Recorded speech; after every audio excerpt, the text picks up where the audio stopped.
Hey everyone, BDZB Comics here, bringing you another Super Smash Bros. Moveset for a character from Xenoblade Chronicles. Last time I did Melia, who I thought was the most likely character from the original Xenoblade Chronicles to be included in Smash as a playable character. However, she was not my personal favorite choice for a new character from the original Xenoblade Chronicles. That honor actually goes to Dunban. Now, on paper, Dunban seemed like the least interesting playable character in Xenoblade Chronicles to get a moveset. Rain and Fiora are both incredibly popular, and he doesn't have that going for him. Melia has her magic, which he doesn't have going for him. Sharla has a gun, and she's a healer, and that's like a completely unique archetype in Smash. Ricky is this adorable creature that uses a staff and magic and all that stuff, so, he'd be super unique. Dunban is just another speedy swordsman. And unlike Shulk, his sword can't even see into the future. Do we need another Marth? That was my general thought process when I first played Xenoblade back in 2015 is, yeah, any of these characters would be cool to have in Smash, but Dunban would be the least interesting.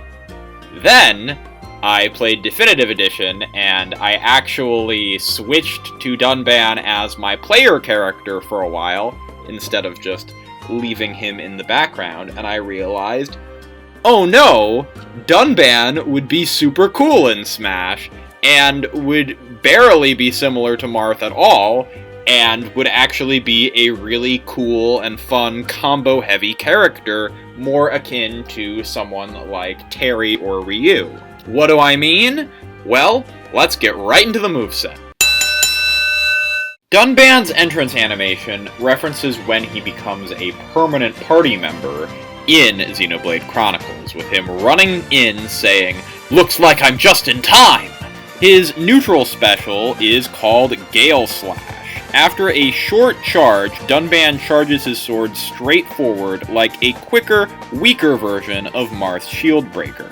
And yes, I know I just said that he is not similar to Marth, but stick with me here, this move is very important for Dunban. If sweet spotted, this creates a bleed effect, causing enemies to quickly lose health as if touched by the lipstick item. Moreover though, after a successful strike with this move, Dunban will get a light blue exclamation point icon next to his UI portrait. This symbol indicates that he's unlocked his follow-up moves, which can only be performed after a Gale Slash. This symbol will slowly fade before disappearing completely, so it's important that Dunban quickly capitalizes on the opportunity. I made this special quick and simple to pull off because this special is integral to Dunban's moveset, and it's required for him to pull off a second set of special moves and get additional effects for some of his regular moves as well. Dunban's side special is called Thunder, wherein he leaps forward and punches with an electrically charged fist in a downward arc. This is like an electric version of Little Mac's side special, but it travels a shorter distance, making it worse for aiding in recovery, but easier to hit close-range targets without overshooting them. This move has a small chance of stunning opponents, but these chances are much higher after the opponent has been tripped. I do realize that this isn't exactly how the move looks in Xenoblade Chronicles proper, but for this move and several of Dunban's other special moves, and even just regular attacks, I go more so based off of what the arts icon looks like than how it actually is performed in-game. I think that this leads to more variety and allows Dunban to use more punches and kicks than he would ordinarily use. Dunban's follow-up side special is called Steel Strike. It's a powerful punch with a chance of tripping opponents, made more likely after they've been afflicted with the Break status condition, which I'll get into in a moment. Since this side special transitions back into Thunder after one use, Neutral special to smash attack to side special to side special is an incredibly effective combo to ensure incapacitation to your opponents. Though, if they are dazed after being tripped, they'll be too low to be grabbed or for most of Dunban's attacks to hit.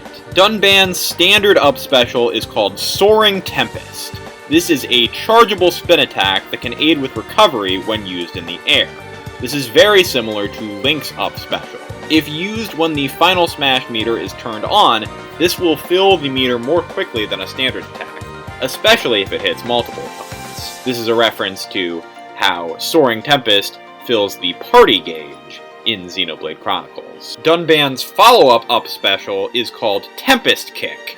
It's a soaring upward kick that removes all enemy stat changes upon impact. This includes things like Shulk's Minato Arts, Wii Fit Trainer's Deep Breathing, Incineroar's Revenge, and even Hero's Kaklang. Dunban's standard down special is called Serene Heart. A translucent bee icon and a white ring like what appears at the start of a battle in Xenoblade appears behind Dunban.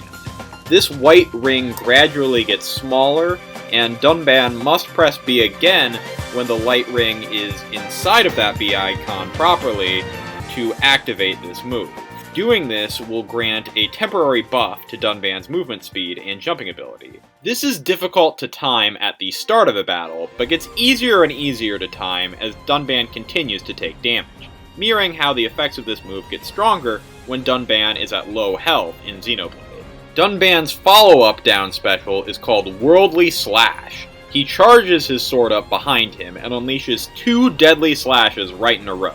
This move is so powerful, it can break shields, but given the long charging animation and end lag, plus the fact that players only have a limited amount of time after Gale Slash to perform this move, it's best to only use this immediately after Gale Slash, and when the enemy has nowhere to escape to. Now, that does it for Dunban's special moves, although I did do something a little different with Dunban's regular attacks. See, since Dunban's fighting style in Smash is very combo-heavy and reminiscent of a more traditional fighting game character, I decided to take a page from a traditional fighting game's book and name most of Dunban's other moves, even if they are just standard tilts and smash attacks and whatnot. So, first we have Auto Attack, which is his standard jab.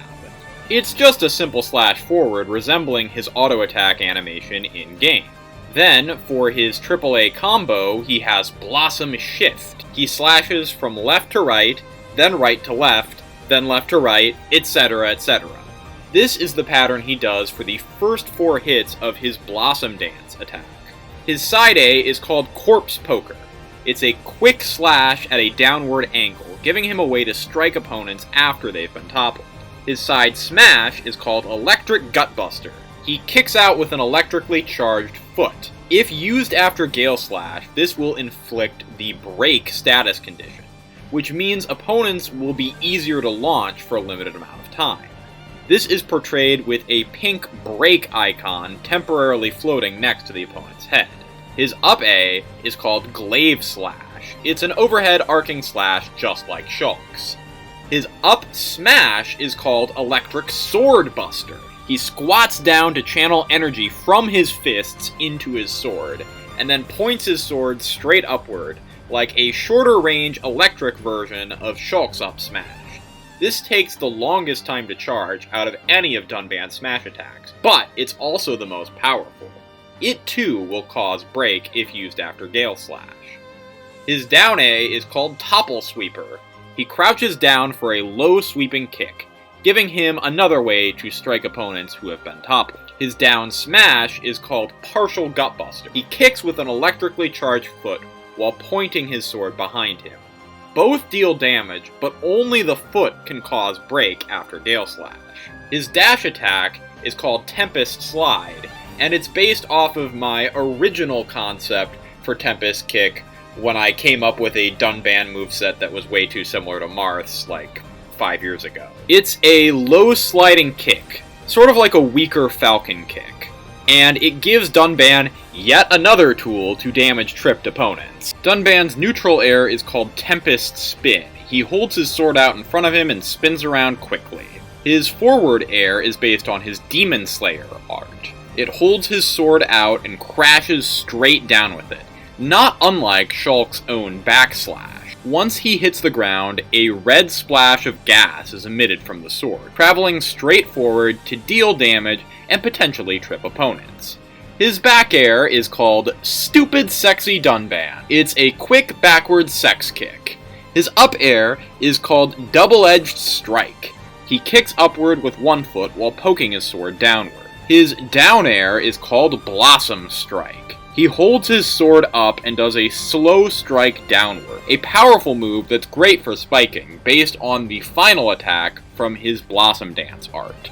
None of Dunban's grabs or throws are given any sort of special names. They're all pretty generic. His grab's just a normal grab, his pummel is just hitting the opponent with the hilt of his sword, his forward throw launches the opponent with an elbow thrust, his back throw kicks the opponent away, his up throw tosses the enemy up, and then performs a mid-air spinning slash to knock them away, and then his down throw slams the opponent on the ground, and then repeatedly kicks them in the head with one foot. Now for his taunts. His up taunt clenches his sword and he angrily shouts, "Prepare for my fury!" His side taunt points his sword forward, saying, "Your days are numbered!" His down taunt crosses his arms and he looks away, saying, "Amateurish!" And then his final smash is called Blossom Dance. You know it had to be Blossom Dance. A B icon appears on screen. Pressing the button when the ring hits the inside circle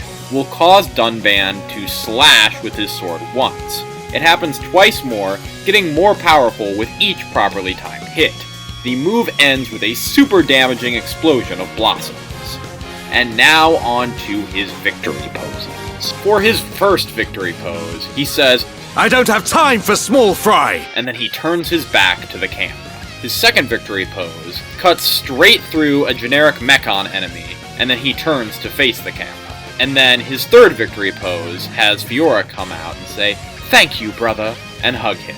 Granted, if I ever do a moveset for Fiora, that's gonna complicate things, but let's not worry about that for now.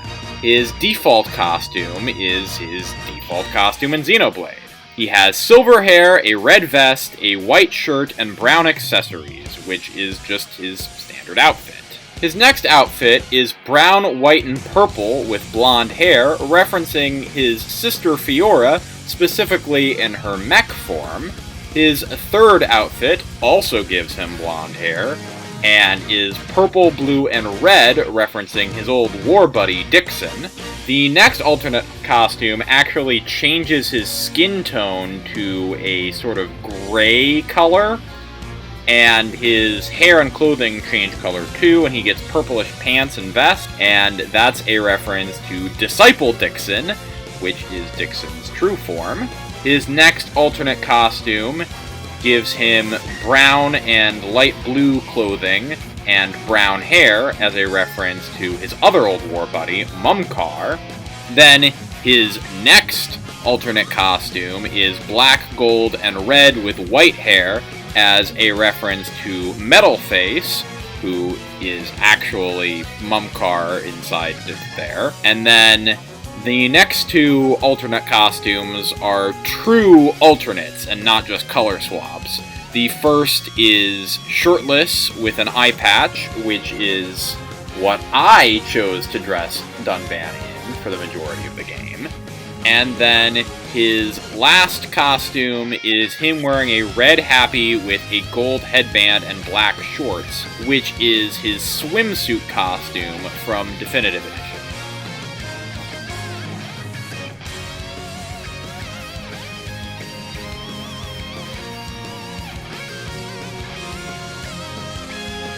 Dunban's classic mode route is called Unique Monster Madness, and this is based off of the fact that Dunban is generally considered one of the best party members in Xenoblade Chronicles, and players that want to go out of their way to fight the optional unique monsters will most likely have Dunban on their team. The first round is against a giant wolf with Zero Suit Samus on their team at the distant planet. and this references the swift Zektul enemy and Sharla on Satoral Marsh. The second round is against a giant Yoshi with Palutena at the Congo Jungle, a reference to the fight against Shimmering Forte at Machna Forest with Melia on the team. The third round is against a giant Sonic with Roy Koopa at the Fountain of Dreams, and this is a reference to fighting against Lightspeed Sonid with Ricky at Aerith Sea. The fourth round is against a giant Rob with female Corrin as a teammate. I'm not entirely certain what stage I would put this on, but it's a reference to fighting Evil Bathin, an enemy found on the Fallen Arm, with Fiora on the team. And with round 5, Dunban returns to Gower Plains to fight giant Donkey Kong with Ryu by his side. This is of course a reference to Territorial Rotbart, which he fights alongside Rain at Gower Plains. And then after the bonus stage, there will be a fight against Rathalos, which is a good stand-in for the Avalanche Abacy alongside Shulk. And that does it for What If Dunban was in Smash. I hope you enjoyed my ideas. If you have any of your own ideas for how Dunban could be incorporated, definitely feel free to leave them in the comments. There will still be one more Smash moveset for a Xenoblade character, so keep your eyes peeled for that. But in the meantime, this is BTZB Comics signing off.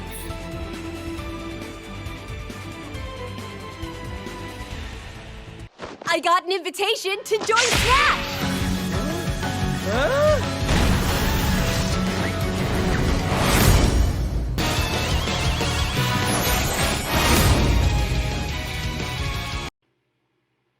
Huh. Neat.